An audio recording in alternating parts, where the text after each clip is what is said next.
Hi, so welcome back to this YouTube channel. We're here in Montreal, Canada. I can't believe it myself. I'm here since 6 days now. Tomorrow, Monday, will be the first week that I'm here. And this whole journey has been crazy so far, as in internally crazy, because I've been waiting for this moment without knowing that it was all going to happen like here in this location, and I still don't know what exactly will await me. My first week will be passing tomorrow, and yeah, I'll just grow into it.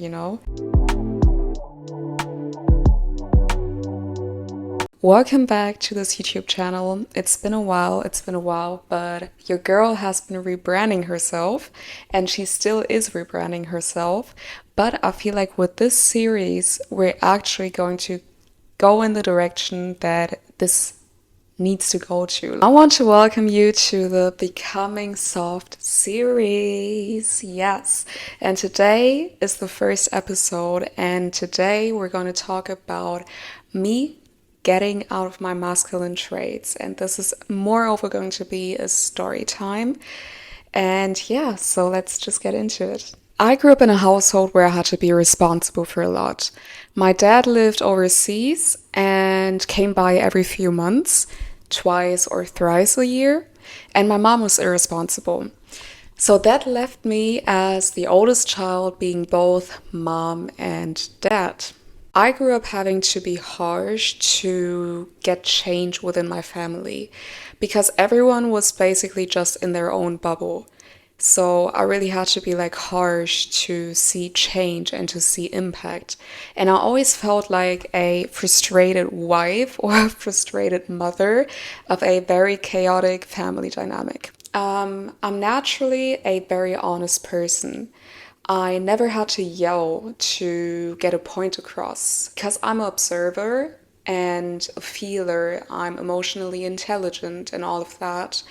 I always saw the flaws in other people, the weaknesses of my surroundings as well. I didn't have to curse, like I never did, and I also never wanted to curse. I don't like cursing. I spitted harsh facts and truths, and there's a saying, words cut deeper than knives. That's basically how I started controlling people, but not necessarily out of toxicity, moreover out of love, because I saw what they didn't. I saw what they didn't see. I saw their flaws. I saw what they can improve. And I thought it was my responsibility to help and make them aware of it. And that's what always tricked me into self-sacrificing for others because I was always able to carry myself. I was always good. Like, I'm okay. I can carry it. Like, I can take care of myself. I was always occupied with others. And that's why people always seek me for advice, for counsel, for comfort, or just to like have an ear because I'm very attentive and listen and all of that and more. And now the tricky thing here is this is my purpose. And to be that version, to be this version for people, to be all of that I just said. But in the past, I misused it. I used it in all the bad sides of my purpose weighed me down to a point where I became very aloof. So, like, so often people tell me after being friends with me, like, especially like, you know, during high school, whatever. Oh, I always thought you were conceited. Oh, I always thought you were a bitch. Oh, I always thought you were not nice. And that always triggered me, like always to a point where I always like wanted to fake a smile just to prove like I'm friendly, like you can talk to me. My cheeks hurt, for example, when I was in social settings because I really had to force myself to smile, not that people think that I'm conceited. So that was what my aura was communicating, not me saying it. Because as soon as you get to know me, you know I'm a softie. Like, you know how soft I am. Now the shift from being a high school graduate to becoming a businesswoman sharpened my distant and aloof or like my distant and conceited version. So I seemed even more scarier to people. Oh, she's 21, 22, 23, and she has a business going on. She works out all the time and she looks good. She travels often. Her life looks so aesthetic. So, yeah. I actually felt tired all along. I always felt like I had to fake something that I wasn't. I didn't know that I was giving off that energy. I also didn't know that my childhood didn't allow me to be a child and to just live and be in the moment. So I didn't experience this freedom that a child deserves. And I'm experiencing this freedom now, but it's not really freedom, especially if you're now transitioning from girlhood to womanhood. The responsibilities shifted. It's not my family solely that I like feel responsible for, but it's my own life. It's bills, it's my business development, it's networking, it's personal development, it's setting boundaries, sacrificing time to like focus and hustle. And I'm out of hustle mode. Like I died to that version last year, but I can go on and on about this. But y'all already see and understand that I didn't really learn to be feminine in the past. Now, here's the irony. I look and am underneath this hard shell very feminine. So I never realized it, but people always commented on my appearance, like the way I walk, the way I talk, the way I stand, the way my voice sounds, the way I dress, what a traditional woman or wifey I am, like those stuff, like cooking, cleaning the house, staying at home. I love those things. People admired me for being this feminine and having this feminine presence. there was there were countless times when I was going out and put more like more effort into my looks, that women in the bathroom, for example, like of course not all of them, but those that complimented me were like in awe. They were like, especially the drunk girlies, they were like, oh my gosh, like completely flipping out, like not the regular, oh you look good, but like overdoing it. So I'm not saying all of this to brag or to put myself on a pedestal, but I'm saying all of this because when the awakening that happened last year happened, of me understanding that I'm very masculine in some of my behaviors and how I walk through life, I didn't understand anything. I was like, but people tell me I'm so feminine. So what do you mean with that? Like, what do you mean I'm so like hard and masculine? Like, what do you mean? Well, it started with my dad telling me, Martina, be careful, don't be this harsh, nagging, and cold, distanced, because this will scare men away. I was confused. What did he mean? Then my brother also told me that, independently from hearing what my dad said. Then I realized it in my relationships with men in general. I had multiple mental breakdowns in the past months because I understood how deeply this is within me, and just how I thought and approached things were harsh, manly, like not soft and feminine. My standards sharp, my opinions sharp, my worldview sharp.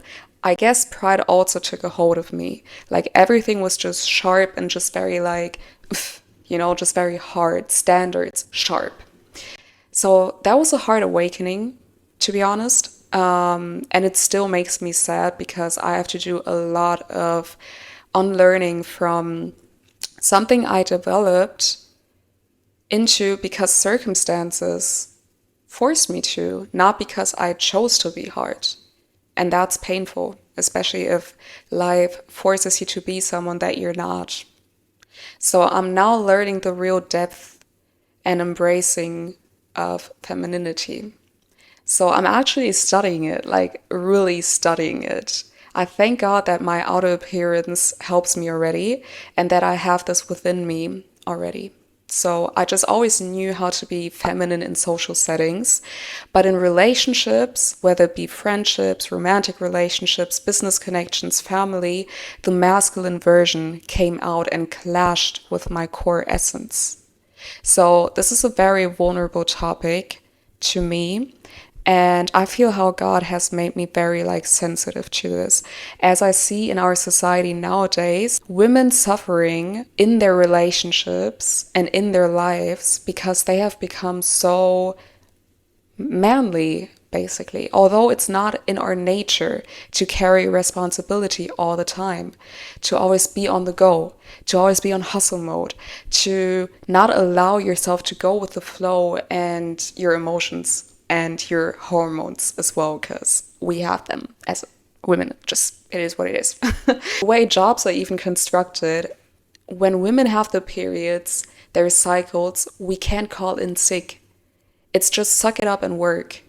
And it's against our nature. Why am I saying this? Like, why am I saying this is against our nature? Because God created women to have their periods, for example, or to have like menopause. But society doesn't adapt to our cycles. So, my mission statement is I want to see women thrive. I want to see women happy. I want to see women fulfilled in their lives, in their relationships, and heal from the pain. And last but not least, find their purpose and find their purpose partner. We're so important, girls. We're so important. We have so much power and influence, but got tricked into thinking that we're weak. And that being weak is wrong. Like how people portray being weak as women is wrong. And this is what we talk about in the next video of my new series, Becoming Soft. If this resonates with you, feel free to subscribe, hit the notification bell of this channel, and to be notified each time I upload. Leave a comment down below if this video resonated with you and how it did, and just follow me on my journey, connect with me on my socials, which are also linked down in the description box, and also check out my Stan store where I have freebies for you guys and a self-care planner, because we still practicing the self-care as feminine women, and it's a digital one, or you can print it as well, and it's just your digital bestie to keep you accountable on all things self-care.